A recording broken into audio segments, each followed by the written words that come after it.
ಎಲ್ರಿಗೂ ನಮಸ್ಕಾರ.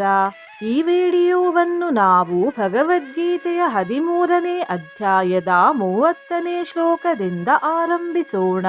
ಶ್ಲೋಕವು ಹೀಗಿದೆ: ಯದಾ ಭೂತ ಪೃಥಗ್ಭಾವಂ ಏಕಸ್ತಾಮನುಪಶ್ಯತಿ ತತ ಏವ ಚ ವಿಸ್ತಾರಂ ಬ್ರಹ್ಮ ಸಂಪದ್ಯತೆ ತದಾ.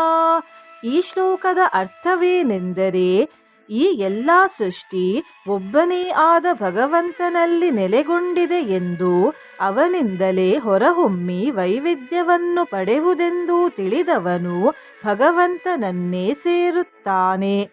ಅನಾದಿತ್ವಾತ್ ನಿರ್ಗುಣತ್ವಾತ್ ಪರಮಾತ್ಮಾಯಮವ್ಯಯಃ ಶರೀರಸ್ಥೋಪಿ ಕೌಂತೇಯ ನ ಕರೋತಿ ನ ಲಿಪ್ಯತಿ.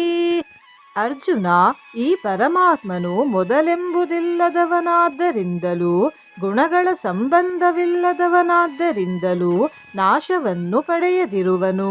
ಇವನು ಶರೀರದೊಳಗಿದ್ದು ಏನನ್ನೂ ಮಾಡುವುದಿಲ್ಲ ಮತ್ತು ಯಾವ ಫಲವನ್ನು ಅಂಟಿಸಿಕೊಳ್ಳುವುದಿಲ್ಲ. ಯಥಾ ಸರ್ವಗತಂ ಸೌಕ್ಷ್ಮ್ಯಾತ್ ಆಕಾಶಂ ನೋಪಲಿಪ್ಯತೆ ಸರ್ವತ್ರಾವಸ್ಥಿತೋ ದೇಹೋ ತಥಾತ್ಮಾನೋಪಲಿಪ್ಯತೆ.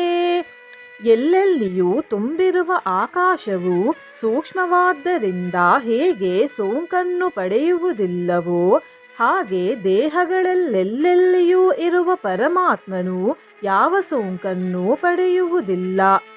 ಯಥಾ ಪ್ರಕಾಶಯತ್ಯೇಕಃ ಕೃತ್ಸ್ನಂ ಲೋಕಮಿಮಂ ರವಿಃ ಕ್ಷೇತ್ರಂ ಕ್ಷೇತ್ರಿ ತಥಾ ಕೃತ್ಸ್ನಂ ಪ್ರಕಾಶಯತಿ ಭಾರತ.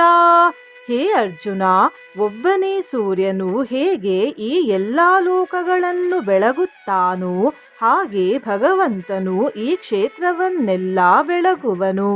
ಕ್ಷೇತ್ರ ಕ್ಷೇತ್ರಜ್ಞಯೋರೇವಂ ಅಂತರಂ ಜ್ಞಾನ ಚಕ್ಷುಷಾ ಭೂತ ಪ್ರಕೃತಿ ಮೋಕ್ಷಂ ಚ ಯೇ ವಿದುರ್ಯಾಂತಿ ತೇ ಪರಂ. ಕ್ಷೇತ್ರ ಕ್ಷೇತ್ರಜ್ಞರ ಅಂತರವನ್ನು, ಭೌತಿಕ ಪ್ರಪಂಚದಿಂದ ಮೂಲ ಪ್ರಕೃತಿಯ ಬಂಧದಿಂದ ಬಿಡುಗಡೆಗೆ ಕಾರಣವಾದ ಜ್ಞಾನ ಮಾರ್ಗವನ್ನು ತಿಳಿವುಗಣ್ಣಿನಿಂದ ತಿಳಿದುಕೊಂಡವರು ಭಗವಂತನನ್ನೇ ಸೇರುತ್ತಾರೆ.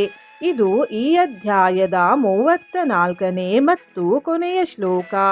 ಅಧ್ಯಾಯ ಮುಗಿಯುವಾಗ ಒಂದು ಶ್ಲೋಕವನ್ನು ಹೇಳಲಾಗಿದೆ.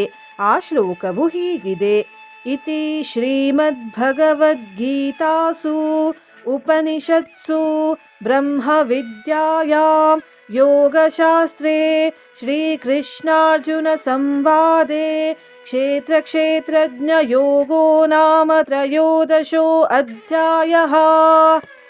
ಈಗ 14ನೇ ಶ್ಲೋಕವನ್ನು ಆರಂಭಿಸೋಣ. ಅಥ ಗುಣತ್ರಯ ವಿಭಾಗ ಯೋಗಃ. ಶ್ರೀ ಭಗವಾನುವಾಚ: ಪರಂ ಭೂಯಃ ಪ್ರವಕ್ಷ್ಯಾಮಿ ಜ್ಞಾನಾನಾಂ ಜ್ಞಾನಮುತ್ತಮಂ ಯಜ್ಞಾತ್ವಾ ಮುನಯಃ ಸರ್ವೇ ಪರಾಂ ಸಿದ್ಧಿಮಿತೋ ಗತಾಃ.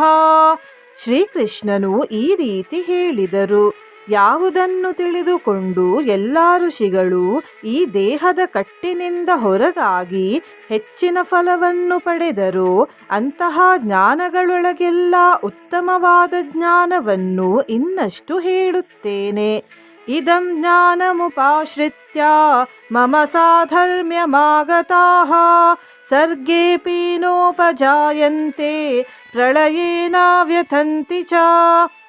ಈ ಜ್ಞಾನವನ್ನು ಅವಲಂಬಿಸಿ ನನ್ನ ಸಾಮ್ಯವನ್ನು ಪಡೆದವರು ಸೃಷ್ಟಿಕಾಲದಲ್ಲಿ ಹುಟ್ಟುವುದೂ ಇಲ್ಲ, ಪ್ರಳಯ ಕಾಲದಲ್ಲಿ ವ್ಯಥೆಯನ್ನು ಹೊಂದುವುದೂ ಇಲ್ಲ.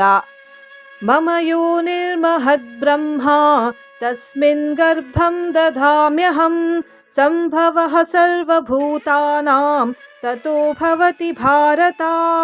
ಅರ್ಜುನ, ನಾನು ಜಗತ್ತಿನ ಬೀಜವನ್ನಿಡುವ ಸ್ಥಾನವು ಮೂಲ ಪ್ರಕೃತಿ ಎನಿಸಿದ ಮಾಯಾಶಕ್ತಿ. ಅದರಲ್ಲಿ ನಾನು ಗರ್ಭವನ್ನು ಇಡುತ್ತೇನೆ. ಅದರಿಂದ ಎಲ್ಲ ವಸ್ತುಗಳು ಹುಟ್ಟುತ್ತವೆ. ಇದು ಈ ಅಧ್ಯಾಯದ 3ನೇ ಶ್ಲೋಕ. ಮುಂದಿನ ಶ್ಲೋಕಗಳನ್ನು ಮುಂದಿನ ವಿಡಿಯೋದಲ್ಲಿ ತಿಳಿದುಕೊಳ್ಳೋಣ.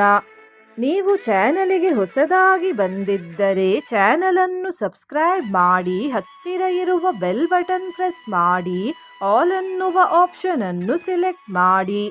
ವಿಡಿಯೋಗೆ ಲೈಕ್ ಮತ್ತು ಹೈಪ್ ಮಾಡಿ. ಹರೇ ಕೃಷ್ಣ ಎಂದು ಕಮೆಂಟ್ ಮಾಡಿ. ಮುಂದಿನ ವಿಡಿಯೋದೊಂದಿಗೆ ಮತ್ತೆ ಪುನಃ ಸಿಗೋಣ. ಧನ್ಯವಾದ.